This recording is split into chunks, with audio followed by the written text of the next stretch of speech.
നമ്മുടെ ഇന്നത്തെ ചർച്ചാ വിഷയത്തിലേക്ക് രാജ്യത്തെ ഏറ്റവും നീളം കൂടിയ കടൽപ്പാലമായ അടൽ സേതു പ്രധാനമന്ത്രി നരേന്ദ്രമോദി രാജ്യത്തിന് സമർപ്പിച്ചു. 21.8 കിലോമീറ്റർ ദൈർഘ്യമുള്ള പാലത്തിന്റെ 16.5 കിലോമീറ്ററും കടലിലൂടെയാണ് കടന്നുപോകുന്നത്. രാജ്യത്തിന്റെ വികസിത ഇന്ത്യയുടെ പ്രതീകമാണ് അടൽ സേതു കടൽപ്പാലം എന്നാണ് പ്രധാനമന്ത്രി നരേന്ദ്രമോദി അവകാശപ്പെട്ടത്. ഉദ്ഘാടന ചടങ്ങിന് ശേഷം മറ്റൊരു പൊതുപരിപാടിയിലാണ് അദ്ദേഹം ഇത്തരം അവകാശവാദങ്ങൾ മുന്നോട്ട് വെച്ചത്. ഈ വിഷയം നമ്മൾ പരിശോധിക്കുകയാണ്. നമുക്കൊപ്പം ശ്രീ അജി കുര്യാക്കോസ് കോൺഗ്രസ് പ്രതിനിധി, ശ്രീ ഭാസ്കർ രാജ് മാധ്യമപ്രവർത്തകൻ, ശ്രീ ടി.ആർ. രമേശ് BJP പ്രതിനിധി എന്നിവർ ചേരുകയാണ്. ആദ്യം ശ്രീ ഭാസ്കർ രാജ്, രാജ്യത്തിന് അഭിമാനിക്കാവുന്ന മറ്റൊരു പദ്ധതി കൂടിയാണ് പ്രധാനമന്ത്രി ഇന്ന് രാജ്യത്തിന് സമർപ്പിച്ചിരിക്കുന്നത്. രാജ്യത്തെ ഏറ്റവും വലിയ കടൽപ്പാലം, ലോകത്തെ 12ാമത്തേത്. ഒരു അഭിമാന പദ്ധതി, അഭിമാന നിമിഷം. നിങ്ങൾ പ്രവാസികൾ ഉൾപ്പെടെയുള്ളവർക്ക് ആ രീതിയിൽ അഭിമാന നിമിഷമാണോ ഇത്? എങ്ങനെയാണ് ഇത് രാജ്യത്തിന് മുതൽക്കൂട്ടാകുന്നതെന്നാണ് താങ്കൾ കരുതുന്നത്? ഇത് പ്രവാസികൾക്ക് മാത്രമല്ല, എല്ലാവർക്കും അഭിമാനകരമായ, എല്ലാ ഇന്ത്യക്കാരനും അഭിമാനകരമായ ഒരു പദ്ധതിയാണ് ഇത് പറയുന്നത്. കാര്യം ഒരു കാലത്ത് നമ്മൾ ചിന്തിച്ചിരുന്നു ബോംബെയിൽ നിന്ന്, കാര്യം ഞാൻ ബോംബെയിൽ ജീവിച്ചിട്ടുള്ള ആളാണ് നേരത്തെ. അപ്പൊ പലപ്പോഴും ഇവിടെ നിന്ന് ബോംബെയിൽ നിന്ന്, സൗത്ത് ബോംബെയിൽ നിന്നും പുതിയ, അതായത് സാറ്റലൈറ്റ് സിറ്റി ആയിട്ടുള്ള നവാസേബയും അതുപോലെ തന്നെ പിന്നെ ന്യൂ ബോംബെ, നവി മുംബൈയിലേക്കുള്ള ഒരു യാത്ര വലിയ ദുരിതമുള്ളതായിരുന്നു. ഇപ്പൊ എന്ന് പറഞ്ഞു കഴിഞ്ഞാൽ ഏതാണ്ട് ഈ എത്രയാണ് 2 മണിക്കൂർ 20 മിനിറ്റായി കുറഞ്ഞു. 2 മണിക്കൂർ 20 മിനിറ്റായി കുറയാന്ന് പറഞ്ഞു കഴിഞ്ഞാൽ അവിടെ യാത്ര ചെയ്തിട്ടുള്ളവർക്ക് അതിന്റെ ആ ആശ്വാസം നമുക്ക് മനസ്സിലാവുള്ളൂ. അത്രമാത്രമാണ്. പിന്നെ ഇത് ഏറ്റവും അഭിമാനകരമായ കാര്യമാണ്. അത് തന്നെയല്ല, ഇതിനെ കണക്ട് ചെയ്യുന്നതെന്ന് പറഞ്ഞാൽ നവാസേവ പോർട്ടുണ്ട്. നവാസേവ പോർട്ടിനെയും ബോംബെയുടെ സെൻട്രൽ ബോംബെയിൽ നിന്നാണ് നവാസേവ പോർട്ടിൽ കൂടെയാണ് ന്യൂ ബോംബെയിലേക്ക് ഇത് പോകുന്നത്. അപ്പൊ ഇത് ഈ യാത്രാ സമയം കുറയ്ക്കുന്നത് മാത്രമല്ല, അത്രയും യാത്രക്കാരുടെ എണ്ണം. ഒരു ഏറ്റവും വലിയ ഉദാഹരണം എന്ന് പറഞ്ഞു കഴിഞ്ഞാൽ ഈ ന്യൂ ബോംബെയിലാണ് വളരെയധികം പ്രവാസികളല്ല, മലയാളികൾ താമസിക്കുന്ന ഒരു സ്ഥലമാണ് നേരത്തെ തന്നെ. കാര്യം അവിടെ പിന്നെ എന്താ വീടുകളുടെ ചെലവ് കുറവായിരുന്നു.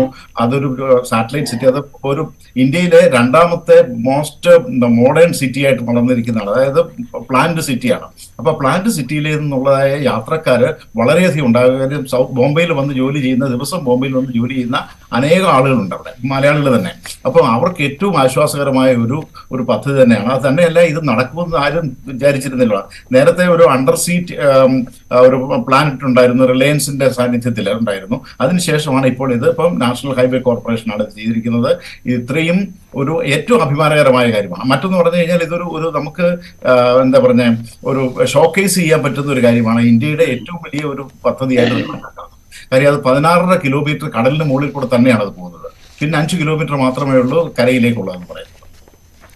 തീർച്ചയായും രാജ്യത്തിനെ സംബന്ധിച്ച് അഭിമാനിക്കാവുന്ന നിമിഷം തന്നെയാണ്. ശ്രീ ടി.ആർ. രമേശ്, ഉദ്ഘാടന മഹാമഹം ഇങ്ങനെ നടന്നു വരികയാണ്. ഓരോന്നും രാജ്യത്തിന് ഉപകാരപ്പെടുന്ന പദ്ധതികൾ അത് രാജ്യത്തിന് സമർപ്പിക്കുന്നു. അത് വലിയ ആശ്വാസമാണ്, ജനങ്ങളെ സംബന്ധിച്ച് അഭിമാനമാണ്. വികസിത ഭാരതത്തിന്റെ പ്രതീകമാണ് അടൽ സേതു എന്നാണ് ഇന്ന് പ്രധാനമന്ത്രി നരേന്ദ്രമോദി പറഞ്ഞത്. ഓരോ ഭരണാധികാരികൾക്കും രാജ്യത്തെ വികസനത്തിലേക്ക് കൈപിടിച്ചുയർത്തുക എന്നത് അവരുടെ കർത്തവ്യമാണ്, കടമയാണ്. അത് വിശ്വസിച്ചാണ് ജനങ്ങൾ വോട്ട് ചെയ്യുന്നത്, അവരെ അധികാരത്തിലെത്തിക്കുന്നത്. പക്ഷേ ഈ തെരഞ്ഞെടുപ്പിന് മുന്നോടിയായി നടക്കുന്ന ഉദ്ഘാടന മഹാമഹം, തെരഞ്ഞെടുപ്പ് നേട്ടം അത് ലക്ഷ്യം വെച്ചുകൊണ്ടുള്ളതാണോ? ഇതിൽ ആദ്യം തന്നെ പറയാനുള്ളത് മോദി ഹേ തോ മുൻകിൻ ഹേ എന്നുള്ളതായിരുന്നു ഭാരതീയ ജനതാ പാർട്ടിയുടെ മുദ്രാവാക്യം. അത് തന്നെ അർത്ഥവത്താക്കുന്ന രീതിയിലാണ് കഴിഞ്ഞ 9 വർഷങ്ങളായിട്ട് ഓരോ പ്രൊജക്ടുകളും നടന്നുകൊണ്ടിരിക്കുന്നത്. കേരളത്തിൽ തന്നെ നോക്കൂ, അടൽ സേതു യോജന അവിടെ നിൽക്കട്ടെ, നമ്മൾ കേരളത്തിൽ തന്നെ നോക്കൂ. കേരളത്തിലെ എല്ലാ പ്രൊജക്ടുകളും, ഹൈവേകളും വഴിമുട്ടി നിൽക്കുകയായിരുന്നു 2014 വരെ. അതിനുശേഷം എത്തരത്തിലാണ് ശ്രീ നിതിൻ ഗഡ്കരിയുടെ നേതൃത്വത്തിലുള്ള ടീം വർക്ക് ചെയ്തത്? ഇന്ന് കേരളത്തിലും ആ വികസനത്തിന്റെ പാത, എന്തിന് ഈ നാഷണൽ ഹൈവേ വികസനം നടത്തുന്നത് ഭാരതീയ ജനതാ പാർട്ടി ആണെങ്കിലും, അതിന്റെ കേന്ദ്ര ഗവൺമെന്റ് ആണെങ്കിലും, അതിന്റെ ഫ്ലക്സ് കംപ്ലീറ്റ് വെക്കുന്നത് സംസ്ഥാന ഗവൺമെന്റ് ആണ്. സ്ഥലമേറ്റെടുപ്പിനും ഒപ്പം അതിൽ സംസ്ഥാനവും കൂടി വിഹിതം വഹിച്ചിട്ടാണല്ലോ യാഥാർത്ഥ്യമാകുന്നത്. അതുകൊണ്ടായിരിക്കും. അല്ല, താങ്കൾ പറയൂ, സംസ്ഥാനത്തിന്റെ വിഹിതം എത്രയാണെന്ന് താങ്കൾ പറയൂ. 25% സ്ഥലം ഏറ്റെടുപ്പിന് കൊടുക്കേണ്ട, അതുപോലും കൊടുക്കില്ല എന്ന് പറഞ്ഞു. അപ്പൊ താങ്കൾ പറയൂ, നാഷണൽ ഹൈവേ കേരളത്തിൽ ഇരുന്നുകൊണ്ടിരിക്കുന്ന നാഷണൽ ഹൈവേയില് എത്ര നാഷണൽ ഹൈവേക്ക് ഈ സ്ഥലം ഏറ്റെടുപ്പിനുള്ള 25% കൊടുത്തിട്ടുണ്ട്? അല്ലാതെ ഹൈവേ പണിയുന്നതിന് ഒറ്റ രൂപ പോലും സംസ്ഥാന ഗവൺമെന്റിൽ നിന്ന് മേടിക്കുന്നില്ല. സ്ഥലം ഏറ്റെടുക്കുന്നതിനാണ് ആകെ 25% കൊടുക്കുന്നത്. താങ്കൾക്ക് അറിയില്ലെങ്കിൽ അത് ഒന്ന് മനസ്സിലാക്കിയാൽ നല്ലതാണ്. അതിന് സംസ്ഥാന വിഹിതമുണ്ട്, ഇല്ലെന്നല്ലല്ലോ താങ്കളും പറഞ്ഞത്, ഞാൻ പറഞ്ഞത് ഒന്നല്ലേ? അല്ല, അത് കേരളത്തിന് കൊടുക്കാൻ പറ്റില്ല. അതായത് ഞാൻ പറഞ്ഞത് കേരളത്തിന് 25% സ്ഥലം ഏറ്റെടുപ്പിന് പോലും കൊടുക്കാൻ പറ്റില്ല എന്ന് അറിയിച്ചതിന് ശേഷം ശ്രീ നിതിൻ ഗഡ്കരി പറഞ്ഞു കുഴപ്പമില്ല, ഞങ്ങൾ ചെയ്തു തരാം എന്ന് പറഞ്ഞു. അതിനാണ് നമ്മളുടെ ചർച്ചാ വിഷയം സമയം നീട്ടിക്കൊണ്ടു പോകരുത്. സംസ്ഥാന വിഹിതം ഉണ്ട് എന്നുള്ളത് വസ്തുതയാണ്. താങ്കൾ വിഷയത്തിലേക്ക് പറഞ്ഞു വന്നത് പൂർത്തിയാക്കും. ഇത് വിഷയത്തിലേക്ക് തന്നെയാണ് പറഞ്ഞു വരുന്നത്. താങ്കൾക്ക് അതിലിപ്പോ ഉണ്ട് എന്ന് സമർപ്പിക്കണമെങ്കിൽ സമർപ്പിച്ചോളൂ, കുഴപ്പമില്ല. എന്തായാലും നാഷണൽ ഹൈവേകൾ പണിയുന്നു. IIT-കൾ എത്രമാത്രം IIT-കളാണ് കൂടുതലായിട്ട് 2014 ശേഷം 2019 വരെ വന്നത്? IIM-കൾ എത്ര IIM-കളാണ് വന്നത്? എന്നിട്ട് പ്രവാസികളായി ഞങ്ങൾ UAE-ൽ വരെ ഒരു IIT വന്നു. അത് കൊളാബറേഷനായിട്ട് ഇവിടെ IIT ഓപ്പൺ ആക്കി. അപ്പൊ ഇത്തരത്തിലെ പ്രവാസികൾക്ക് വരെ ഗുണം ചെയ്യുന്ന കാര്യങ്ങളാണ് കേന്ദ്ര ഗവൺമെന്റ് ചെയ്തുകൊണ്ടിരിക്കുന്നത്. അപ്പൊ ഏതെല്ലാം രീതിയിൽ ഭാരതത്തിന്റെ വികസനം, ഇപ്പൊ കാശ്മീർ ഡെവലപ്മെന്റ്, ടൂറിസം ഡെവലപ്മെന്റ്, അപ്പൊ ഉദ്ഘാടനം ചെയ്യുന്ന ഒരു പ്രൊജക്ട് ചെയ്ത് 2016 പ്രൊജക്ട് തറക്കല്ലിടല, മറ്റുള്ളവർക്ക് തറക്കല്ലിടലായിരുന്നു. ഇത് തറക്കല്ലിടലല്ല, തുറന്നു കൊടുക്കണം പൊതുസമൂഹത്തിന്. അപ്പൊ ഇത് ഉദ്ഘാടനം ചെയ്യാതെ നമ്മൾ മാറ്റിവെക്കണം എന്നാണോ താങ്കൾ പറഞ്ഞത്? ഇലക്ഷൻ കാരണം ഞാൻ കഴിഞ്ഞ ചർച്ചയിലും ഞാൻ പറഞ്ഞു, ഇലക്ഷൻ വരും പോവും. നമ്മുടെ അഭിമാന പദ്ധതികള് ഞാൻ ഒരിക്കലും പറയുന്നില്ല കേട്ടോ കോൺഗ്രസ് ഭരിച്ചിരുന്നോ അല്ലെ കോൺഗ്രസിന്റെ ഭരിച്ചു, കമ്മ്യൂണിസ്റ്റ് പാർട്ടി ഭരിച്ചു എന്ന് പറയാൻ പറ്റില്ലല്ലോ. കോൺഗ്രസ് ഗവൺമെന്റുകളും ചെയ്തിട്ടുണ്ട്. പക്ഷെ ഭാരതീയ ജനതാ പാർട്ടി 2014 ശേഷം അധികാരത്തിലെത്തിയതിനു ശേഷം ഇതിന്റെ ഒരു ഫ്രീക്വൻസി 10 മടങ്ങായി വർദ്ധിക്കുകയാണ് ചെയ്തത്. ഞാൻ ഒരിക്കലും പറയില്ല കോൺഗ്രസ് ഗവൺമെന്റ് ഒന്നും ചെയ്തില്ല എന്നൊന്നും. അത്തരത്തിലുള്ള ഒരാളെ അല്ല. അത് നമ്മുടെ പ്രധാനമന്ത്രി തന്നെ പലപ്പോഴും പറഞ്ഞിട്ടുണ്ട്. ഭരിച്ചുകൊണ്ടിരുന്ന ഓരോരോ ഗവൺമെന്റുകളും അതിൻ്റെതായ രീതിയിൽ വിഹിതങ്ങൾ ചെയ്തിട്ടുണ്ട്. പക്ഷെ 2014 ശേഷം ഒരു ലക്ഷ്യം മുന്നോട്ട് നമ്മൾ വെച്ചിട്ടുണ്ട്, ഒരു വികസിത ഭാരതം. ആ വികസിത ഭാരതത്തില് പറയപ്പെടുന്ന കാര്യങ്ങളുണ്ടാവും. നമ്മള് അത്തരത്തിലുള്ള ഒരു പ്രൊജക്ടുകളാണ് ഇപ്പോൾ നമ്മൾ സ്പീഡ് ട്രെയിൻ, വന്ദേ ഭാരത്, ഇങ്ങനെ ഏത് മേഖലകളിൽ, സമസ്ത മേഖലകളിലും ഭാരതീയ ജനതാ പാർട്ടി ഏത് രീതിയിലാണോ രാജ്യത്തിന് മുന്നോട്ട് കൊണ്ടുപോകാൻ ആഗ്രഹിക്കുന്നത് ആ രീതിയിലാണ് ഭാരതീയ ജനതാ പാർട്ടി പ്രൊജക്ടുകൾ സമർപ്പിക്കുന്നത്. ആ പ്രൊജക്ടുകൾ തറക്കല്ലിടലല്ല, പ്രൊജക്ടുകൾ സമയബന്ധിതമായി പൂർത്തിയാക്കുകയാണ്. സമയബന്ധം ഇത് തന്നെ നോക്കൂ, 6 വരി പാതയാണ്, 21.8 കിലോമീറ്റർ നീളം. ഇപ്പൊ എനിക്ക് മുമ്പ് സംസാരിച്ച അദ്ദേഹം പറഞ്ഞു ഈ പ്രൊജക്ട് നടക്കുമോ എന്ന് പോലും അറിയില്ല. 92 തൊട്ട് നിലനിൽക്കുന്ന സാധനമാണ് പ്രൊജക്ട്, ആലോചന നിൽക്കുന്നതാണ്. 92 1992 ഞാൻ 10ാം ക്ലാസ്സിൽ പഠിക്കുക. ആ സമയത്ത് പ്രൊജക്ട് തന്നെ ഇതിന്റെ ആലോചനകൾ തുടങ്ങി. അങ്ങനെ അന്നു മുതൽ സ്വപ്നം കണ്ട പദ്ധതിയാണ് ഇന്ന് യാഥാർത്ഥ്യമാകുന്നത്. ഞാൻ താങ്കളിലേക്ക് തിരിച്ചെത്താം. ശ്രീ അജി കുര്യാക്കോസ്, 92 സ്വപ്നം യാഥാർത്ഥ്യമാക്കാനായിട്ട് 2016 തറക്കല്ലിടാനുള്ള ധൈര്യം ഒരാൾ കാണിച്ചു. ശരി, ഞാൻ താങ്കളിലേക്ക് തിരിച്ചെത്താം. ശ്രീ അജി കുര്യാക്കോസ്, അതാണ് BJP-യുടെ അവകാശവാദം. വികസിത ഭാരതം ലക്ഷ്യം കാണുന്നു, അതിലേക്ക് ഇന്ത്യ അടുത്തുകൊണ്ടിരിക്കുന്നു. വികസിത ഇന്ത്യയുടെ പ്രതീകമാണ് അടൽ സേതു എന്ന് പ്രധാനമന്ത്രി നരേന്ദ്രമോദി പറയുന്നു. വാക്കുകൾ മാത്രമല്ല, അതാ പ്രവൃത്തിയും ഉണ്ട് എന്ന് കാണിച്ചുകൊണ്ട് ജനങ്ങളെ നേരിടാൻ ഒരുങ്ങുന്നു. അപ്പോൾ വികസനവും ഒരു പ്രധാന അജണ്ടയാണ് അടുത്ത തെരഞ്ഞെടുപ്പിൽ എന്നതാണ് ഇതിലൂടെ നമ്മൾ മനസ്സിലാക്കേണ്ടത്. അല്ല, ഇതിനകത്ത് ശ്രീ രമേശ്, BJP-യുടെ പ്രതിനിധി ശ്രീ രമേശ് പറഞ്ഞ ഒരു കാര്യത്തോട് എനിക്ക് വളരെയധികം വിയോജിപ്പുണ്ട്. 96-ലൊന്നല്ല ഈ പ്രൊജക്ട് തുടങ്ങിയിട്ടുള്ളത്. 1973 മുതൽ ഈ പ്രൊജക്ടിനെ കുറിച്ചുള്ള ചർച്ചയും ഉപചർച്ചയൊക്കെ നടന്നിട്ടുണ്ട്. ഇപ്പൊ നിങ്ങൾ ഇന്നലെയാണ് ഇപ്പൊ 2016 മോഡി വന്നതിന് ശേഷമാണ് ഇന്ത്യക്ക് സ്വാതന്ത്ര്യം കിട്ടിയെന്ന് പറയുന്നത്, ദയവ് ചെയ്തിട്ട്. കാരണം അതിന് മുമ്പൊക്കെ സ്വാതന്ത്ര്യം കിട്ടിയിട്ടുണ്ട്. 1947 ഇന്ത്യക്ക് സ്വാതന്ത്ര്യം കിട്ടിയത്. അതവിടെ നിൽക്കട്ടെ. പിന്നെ ഇപ്പൊ ഈ പറഞ്ഞല്ലോ, ഞാനും രമേശും, ഞാനിപ്പോ ഇരിക്കുന്നത് മുംബൈയിലാണ്. മുംബൈയിൽ ഞാൻ കഴിഞ്ഞ 2 ദിവസമായിട്ട് ഇവിടെ ഒരു പുറത്തേക്ക് ഇറങ്ങാൻ പറ്റാത്തൊരു അവസ്ഥയില്ല, ഒരു പാലം ഉദ്ഘാടനം കാരണം കൊണ്ട്. അതൊക്കെ ഇന്ത്യയുടെ അഭിമാനമായുള്ള ഒരു സംഭവമാണ്, ഞാൻ സമ്മതിക്കുന്നു. പക്ഷേ നിങ്ങൾക്കറിയാം, എനിക്കും അറിയാം, ദുബായിലൊക്കെ അല്ലെങ്കിൽ UAE-ലൊക്കെ ഏതെങ്കിലും പാലമോ അതല്ലെങ്കിൽ വലിയ വലിയ മന്ദിരങ്ങളൊക്കെ ഉദ്ഘാടനം ചെയ്യുമ്പോൾ നമ്മൾ അറിയാറ് പോലും ഇല്ല. കാരണം അതിന് പ്രധാനമന്ത്രിയോ മന്ത്രിയോ ഒന്നും വരാറില്ല. അതൊക്കെ ജനങ്ങളുടെ പണം കൊണ്ട് ജനങ്ങൾക്ക് വേണ്ടിയിട്ട് പുതിയ പുതിയ സംവിധാനങ്ങൾ ചെയ്തു കൊടുക്കേണ്ടത് ഉത്തരവാദിത്വം ആരുടെയാണ്? ഗവൺമെന്റിന്റെയാണ്. അതത് കാലത്ത് ഭരിക്കുന്ന ഗവൺമെന്റ് ഉത്തരവാദിത്തമാണ് അതൊക്കെ ചെയ്തു കൊടുക്കേണ്ടത്. അതൊന്നും ഇവരാരും വീട്ടിൽ നിന്ന് കൊണ്ടുവന്ന പൈസ കൊണ്ടൊന്നല്ലോ ഇതൊക്കെ ചെയ്യുന്നത്. പിന്നെ അതിനുവേണ്ടി മാമാങ്കം പക്ഷെ പറയുന്നത് ചെയ്യാനാകുന്നു, യാഥാർത്ഥ്യമാക്കാനാകുന്നു എന്നൊരു അവകാശവാദം ഉയർത്തിക്കൂടെ അജയ് കുര്യാക്കോസ്? രേണുക മേഡം, കഴിഞ്ഞ ഇത്രയും വർഷമായില്ലേ, ഇന്ത്യ ഇന്നലെ പൊട്ടിമുളച്ചു വന്നല്ലോ. ഇത് പറയുന്നത് ചെയ്തിട്ട് തന്നെയാണ് ഇത്ര കാലം ഉണ്ടായത്. പിന്നെ കഴിഞ്ഞ 8 വർഷമായിട്ട് നരേന്ദ്രമോദിജി ഭരിച്ചു, അത്രേ ഉള്ളൂ. അല്ലാതെ അതിനകത്ത് വേറെ മാറ്റങ്ങൾ. അജയ് കുര്യാക്കോസ് ഇപ്പോൾ ഇന്നലെ വരെ ദുബായിലായിരുന്നു, ഇന്ന് മുംബൈയിലാണ് അദ്ദേഹം. ഞാൻ ചർച്ചയിൽ പങ്കെടുക്കാൻ വിളിക്കുമ്പോൾ മുംബൈയിലാണ്. അപ്പോൾ അടൽ സേതുവിന്റെ ഉദ്ഘാടനം ഒന്നും അറിയാതെ നേരത്തെ ഷെഡ്യൂൾ ചെയ്ത യാത്രയുടെ ഭാഗമായി താങ്കൾ അവിടെ എത്തി. മുംബൈയുടെ വികസനം താങ്കൾ കാണില്ല. അപ്പോൾ രാജ്യത്തിന് അഭിമാനിക്കാം, ലോകത്തെ 12ാമത്തെ വലിയ പാലം ഞങ്ങളുടെ നാട്ടിലാണ്, താങ്കൾ ഇരിക്കുന്ന മുംബൈക്ക്, താങ്കൾ ഇരിക്കുന്ന സ്ഥലത്തിന് വളരെ അടുത്താണ്. അപ്പോൾ അത് അഭിമാന നിമിഷമാണ് എന്നുള്ളത് അംഗീകരിക്കണ്ടേ? തീർച്ചയായും ഞാൻ അഭിമാനിക്കുന്നു. ഒരു ഇന്ത്യൻ എന്ന രീതിയിൽ ഞാൻ അഭിമാനിക്കുന്നു. പക്ഷെ അതൊരു ഭാരതീയ ജനതാ പാർട്ടി, നേരത്തെ പറഞ്ഞല്ലോ ഭാരതീയ ജനതാ പാർട്ടിയുടെ പ്രൊജക്ട് ആണെന്ന് അദ്ദേഹം വായിൽ നിന്ന് അറിയാതെ പറഞ്ഞു പോയതാണ്. പക്ഷെ അത് ഞാൻ കേട്ടു, നമ്മളാരും മാഡം ശ്രദ്ധിച്ചില്ലായിരുന്നു. ഭാരതീയ ജനതാ പാർട്ടിയുടെ പ്രൊജക്ട് അല്ലായിരുന്നു അത്, ഇന്ത്യ ഗവൺമെന്റിന്റെ പ്രൊജക്ട് ആണ്. ഇന്ത്യ എന്ന് പറയുന്നത് ശ്രീ രമേശ് ജിയുടെയോ അതല്ലെങ്കിൽ ഭാരതീയ ജനതാ പാർട്ടിയുടെ മാത്രമല്ല, കോൺഗ്രസുകാരുടെയും മാർക്സിസ്റ്റുകാരുടെയും അതുപോലെ തന്നെ സാധാരണ പാർട്ടി ഇല്ലാത്ത ആൾക്കാരുടെയും ഒക്കെ രാജ്യമാണ് ഇന്ത്യ. അപ്പൊ അത് എന്റെ മാത്രം ഒരു പ്രൊജക്റ്റാണ് നിങ്ങൾ പറയരുത് ദയവ് ചെയ്തിട്ട്, അതിന്റെ അഭിമാനം കൊള്ളരുത്. അപ്പൊ ഇപ്പൊ നിങ്ങൾ ചെയ്തുകൊണ്ടിരിക്കുന്ന പറഞ്ഞാല് ഈ രാജ്യത്ത് ഒരു പ്രൊജക്ട് വരുമ്പോൾ അത് എങ്ങനെ വോട്ടാക്കി മാറ്റാം എന്നുള്ളതാണ് നിങ്ങളുടെ ശ്രദ്ധ. ഇത് വോട്ടല്ല സാർ. നിങ്ങൾ വിചാരിക്കുന്ന പോലെ ഇന്നലെ നരേന്ദ്രമോദി, നിങ്ങൾ പറഞ്ഞത് 10ാം ക്ലാസ്സിലാണ് പഠിച്ചിരുന്നത്, ചിലപ്പോൾ നരേന്ദ്രമോദി ഒന്ന് രാഷ്ട്രീയത്തിൽ ഇറങ്ങിയിട്ടുണ്ടാവില്ലായിരിക്കും, നിങ്ങൾ അദ്ദേഹത്തിന്റെ പേര് പോലും അറിയില്ലായിരിക്കാം. അന്നത്തെ കാലത്ത് തുടങ്ങിയതായി പ്രൊജക്ട് 1973 ഈ പ്രൊജക്ടിനെ കുറിച്ച് ചർച്ച തുടങ്ങി. 78 ഈ പ്രൊജക്ട് ആദ്യത്തെ മാസ്റ്റർ പ്ലാൻ തയ്യാറാക്കി. 84 ഈ പ്രൊജക്ടിന്റെ ആദ്യത്തെ സർവേ നടത്തി. 3 സർവേ നടത്തി. മഹാരാഷ്ട്ര ഗവൺമെന്റ്, അന്നത്തെ ബോംബെ ഗവൺമെന്റ് 3 സർവേ നടത്തി. നിങ്ങൾക്ക് അറിയോ അത്? ഈ 3 സർവേയിലും ഇത് ഫീസിബിൾ ആണെന്ന് അറിഞ്ഞു. ഇത് ഇന്നലും തുടങ്ങിയ പ്രൊജക്ട് ഒന്നല്ല. അപ്പൊ 2016 ശ്രീ നരേന്ദ്രമോദി തറക്കല്ല് ഇട്ടു എന്നുള്ളതുകൊണ്ട് അദ്ദേഹമാണ് ഈ പ്രൊജക്ടിന്റെ പിതാവ് എന്ന് പറയരുത്. കാരണം നമുക്ക് എല്ലാവർക്കും പിതൃത്വം ആവശ്യപ്പെടും. പണ്ട് 8 മമ്മൂഞ്ഞിനെ പോലെ എല്ലാവരും പിതൃത്വം ആവശ്യപ്പെടും. ആ പിതൃത്വം നമുക്ക് വേണ്ടത്. ഞാൻ ഇതിൽ നിന്ന് എതിർക്കുന്നില്ല. ഞാനടക്കമുള്ള ഇന്ത്യൻ ജനത ഇതിൽ അഭിമാനിക്കുന്നു, 100% അഭിമാനിക്കുന്നു. പക്ഷെ അത് BJPയുടെ അഭിമാനമല്ല, ഇന്ത്യയുടെ അഭിമാനമാണ്. ഇന്ത്യ എന്ന് പറയുന്ന സോഷ്യലിസ്റ്റ് സെക്യുലർ ഡെമോക്രാറ്റിക് റിപ്പബ്ലിക് കൺട്രിയുടെ അഭിമാനമാണ്. അതായത് നിങ്ങളുടെ മാത്രം അഭിമാനമല്ല എന്ന് ഞാൻ പറഞ്ഞത് മാത്രം. കാരണം നിങ്ങൾ ശ്രീ രമേശ് ചിരിച്ചല്ലോ, ഞാൻ ഒരു കാര്യം കൂടി പറഞ്ഞോട്ടെ. ശ്രീ രമേശ് മനസ്സിലാക്കേണ്ടത്, ഇപ്പോ ദുബായിൽ ഇൻഫിനിറ്റി എന്നുള്ള പാലം തുറന്നു. രമേശ് ഇന്നലെ രാത്രി വീട്ടിൽ നിന്ന് വരുമ്പോൾ ആ പാലം അവിടെ ഇല്ല, തുറന്നിട്ടില്ല. ഇന്ന് രാവിലെ ആ പാലത്തിലൂടെയാണ് ശ്രീ രമേശ് പോയത്. അപ്പൊ ഇവിടെ എന്താ, നിങ്ങൾക്ക് ഉദ്ഘാടനമില്ലേ, മാമാങ്കമില്ലേ, 3 ദിവസം അടച്ചുകെട്ടലില്ലേ, ജനങ്ങളെ ബുദ്ധിമുട്ടിക്കില്ലേ? ഒന്നുമില്ല. ജനങ്ങളുടെ പണം കൊണ്ട് ജനങ്ങൾക്ക് വേണ്ടി എന്തെങ്കിലും ചെയ്യുമ്പോൾ അത് ജനങ്ങളെ ബുദ്ധിമുട്ടിച്ചുകൊണ്ടല്ല ചെയ്യേണ്ടത്.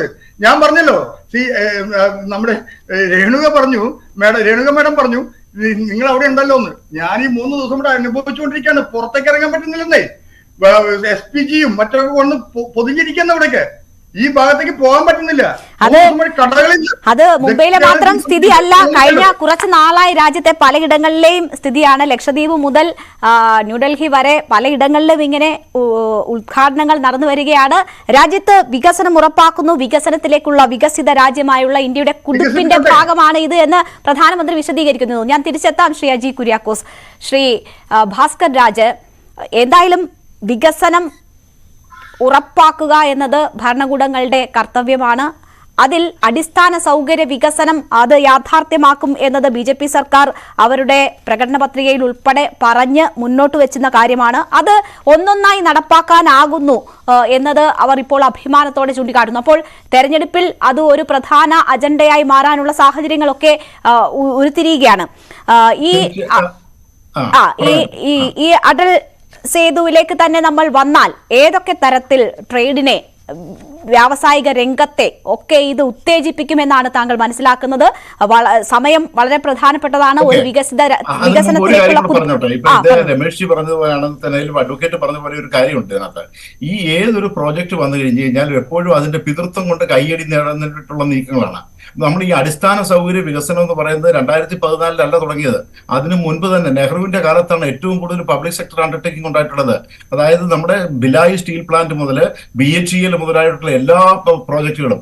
മറ്റും നമ്മൾ അറിയണം, ഈ ഭക്രാനങ്കൽ പ്രോജക്റ്റ്, ലോകത്തിലെ ഏറ്റവും ഉയരമുള്ള ഭക്രാനങ്കൽ പദ്ധതി ഉദ്ഘാടനം ചെയ്ത ഒരു ആദിവാസി സ്ത്രീയെ ഒരു സ്ത്രീയെ കൊണ്ടായിരുന്നു ഉദ്ഘാടനം ചെയ്യിപ്പിച്ചത്, അദ്ദേഹം നീട്ട്. അപ്പൊ ഇത് മറ്റൊരു കാര്യമുണ്ട്, ഇത് കയ്യടി നേടുന്നതിന് വേണ്ടിയിട്ടാണെന്നുള്ളത് എല്ലാവർക്കും അറിയാം.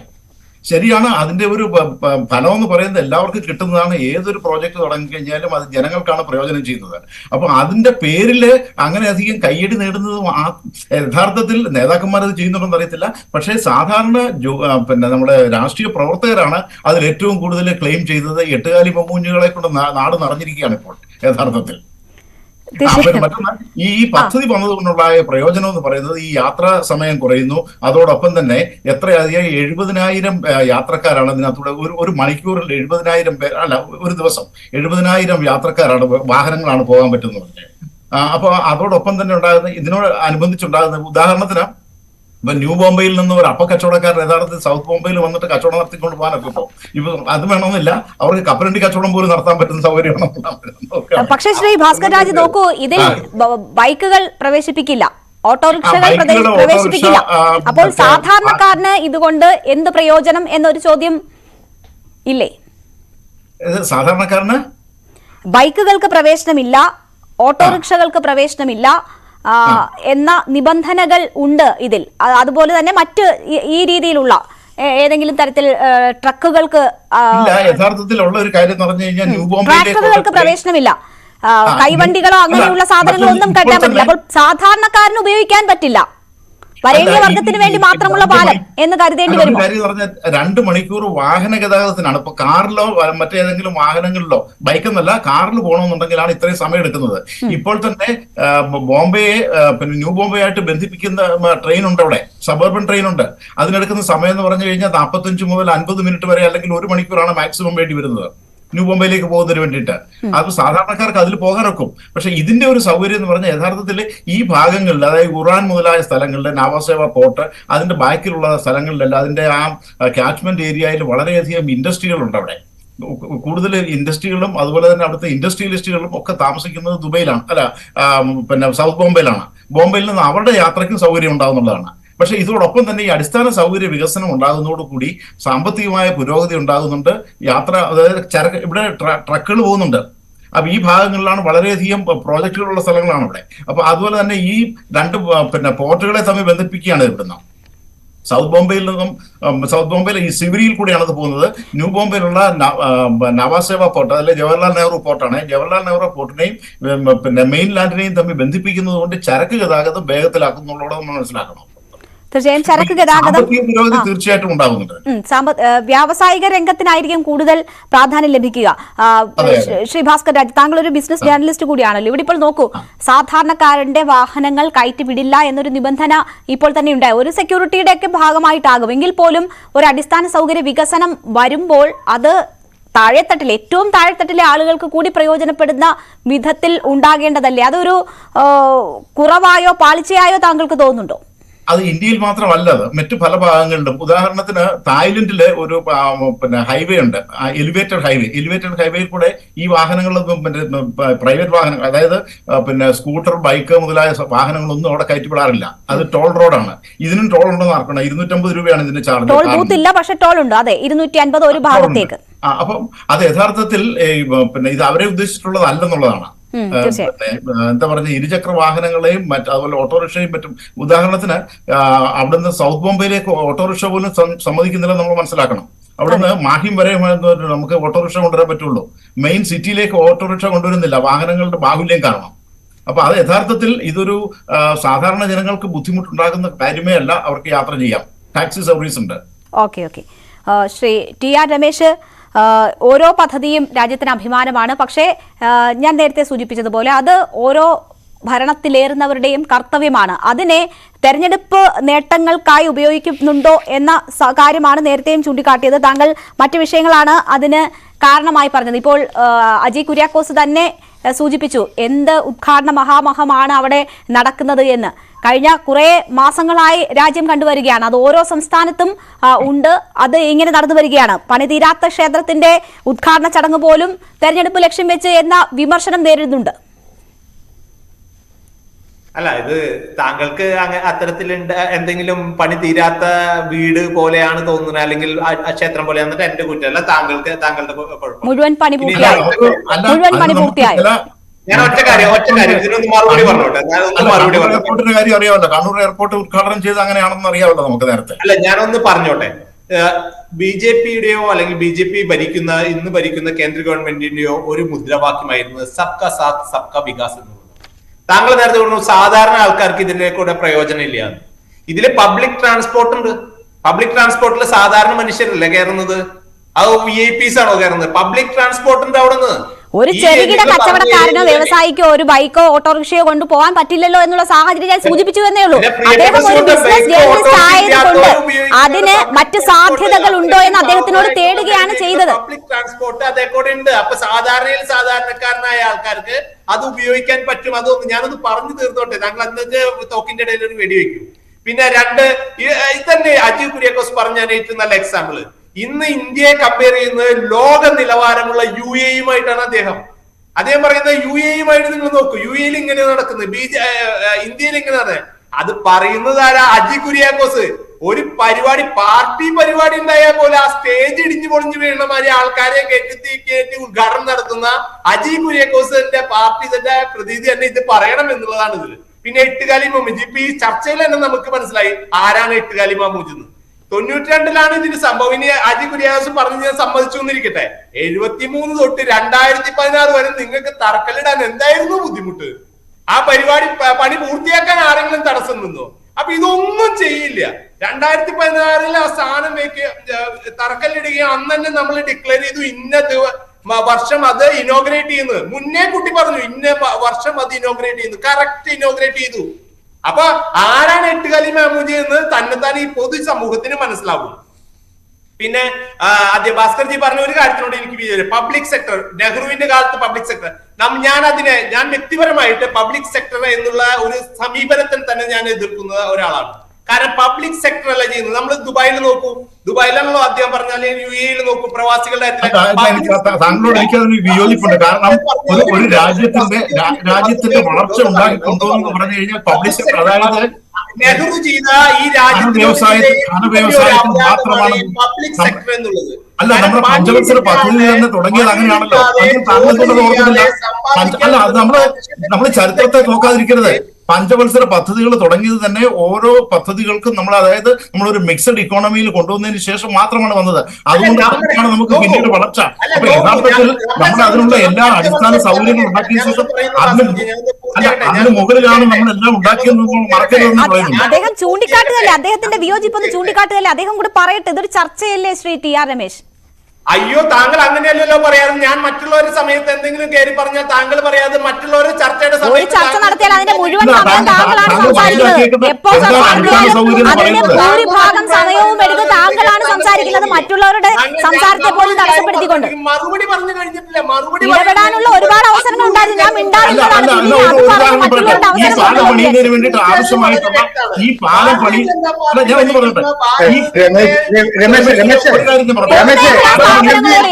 യോജിപ്പില്ല. പൊതുമേഖലാ സ്ഥാപനങ്ങൾ ഞാൻ ഒരു കാര്യം പറഞ്ഞോട്ടെ, ഈ പാലം പണിയുന്നതിന് ആവശ്യമായിട്ടുള്ള സ്റ്റീൽ ഏത് കമ്പനിയിൽ ഉണ്ടാക്കിയെന്നറിയോ?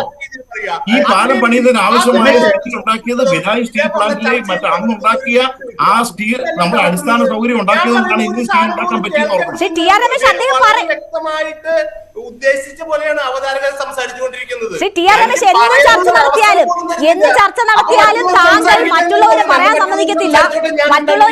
സമ്മതിക്കത്തില്ല. താങ്കൾ പിടിച്ച മുയലിന്റെ 3 കൊമ്പ് എന്ന് പറഞ്ഞ് താങ്കൾ എപ്പോഴും അതാണ്. പക്ഷെ അത് നമ്മുടെ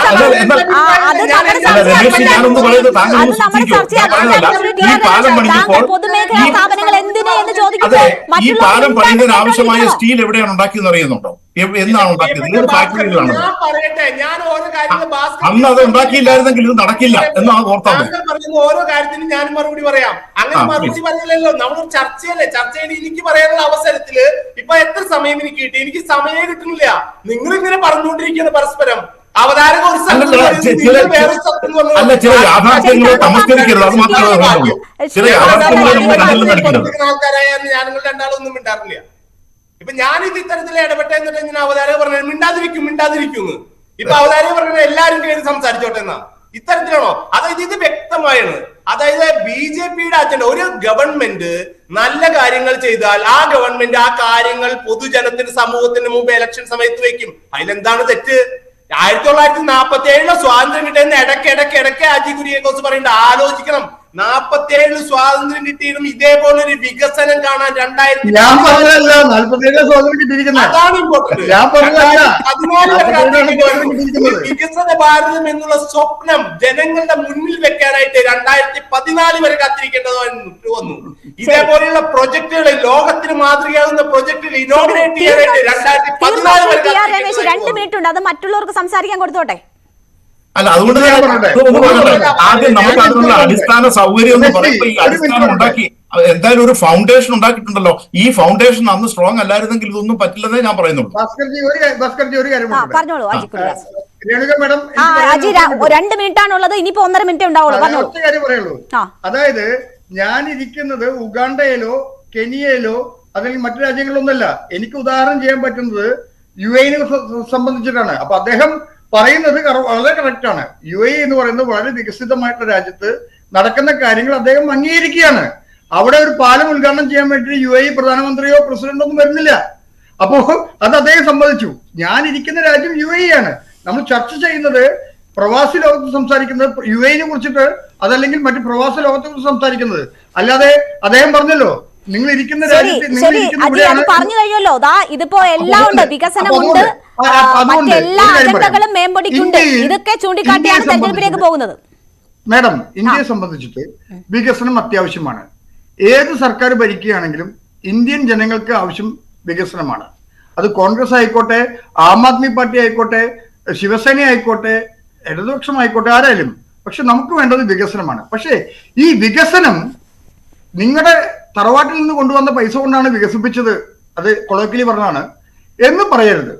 നിങ്ങൾക്ക് വേണ്ട വികസനം നിങ്ങൾക്ക് തരുന്നത് നിങ്ങളുടെ നികുതി പണം കൊണ്ടാണ് എന്ന് പറഞ്ഞുകൊണ്ട്, നേരത്തെ ഭാസ്കർ സാർ പറഞ്ഞല്ലോ, ഒരു ആദിവാസി വനിതയെ കൊണ്ടാണ് ഒരു പാലം ഉദ്ഘാടനം ചെയ്യിപ്പിച്ചത്. പദ്ധതി ഉദ്ഘാടനം ചെയ്യിപ്പിച്ചത് നിങ്ങൾ ഞങ്ങളെ കൊണ്ട് ചെയ്യിപ്പിക്കൂ.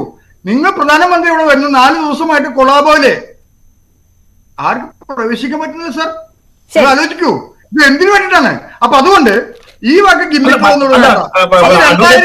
ഒരു കാര്യം, ഇത് നമ്മളുടെ അവകാശമാണ്. ഈ അടിസ്ഥാന ഉണ്ടാക്കി അവകാശമാണ്. തീർച്ചയായും അതാണ് ഞാൻ അവസാനം സൂചിപ്പിച്ചത്. ശ്രീ TR രമേശ്, എന്റെ ഫോട്ടോ, എന്റെ ഫുൾ ഫിഗർ എന്ന നിലയിൽ എല്ലാ ഉദ്ഘാടനവും ജനങ്ങളുടെ പണം കൂടി ഉപയോഗിച്ചുള്ള എല്ലാ നിർമ്മാണത്തിലും പ്രധാനമന്ത്രി ഉദ്ഘാടകനായി എത്തി കാണിക്കുന്ന ഈ ഉദ്ഘാടന മഹാമഹത്തെയാണ് അവർ വിമർശിക്കുന്നത്. അല്ല, ഇതിലെ ഇപ്പൊ പ്രധാനമന്ത്രി ഉദ്ഘാടനം ചെയ്യുന്നുണ്ട്, മുഖ്യമന്ത്രിമാരും ഉദ്ഘാടനം ചെയ്തിരുന്നു. കോൺഗ്രസ് ഭരിച്ചിരുന്നപ്പോഴൊക്കെ ഇവിടെ എല്ലാ മറ്റുള്ളവരാണ് ഉദ്ഘാടനം ചെയ്തിട്ടുണ്ടായിരുന്നത്. അല്ല, അതുകൊണ്ട് തന്നെ ഏതെങ്കിലും ഒരു വന്ദേ ഭാരത് ശരി ശരി ശരി ശരി എന്തായാലും എന്റെ സമയം പൂർണ്ണമായും അവസാനിക്കുകയാണ്.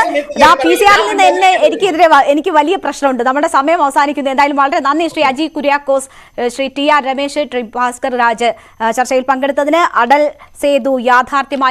രാജ്യത്തിന് അഭിമാനിക്കാവുന്ന നിമിഷം തന്നെ. അതിനപ്പുറം അത് തെരഞ്ഞെടുപ്പ് നേട്ടങ്ങൾക്കായുള്ള ഉദ്ഘാടന മഹാമഹമാക്കുന്നു എന്ന വിഷയമാണ് നമ്മൾ പരിശോധിച്ചത്. വളരെ നന്ദി എല്ലാ അതിഥികൾക്കും. മറ്റൊരു വിഷയമായി ഇനി ഗൾഫ് 18 നാളെ. നമസ്കാരം.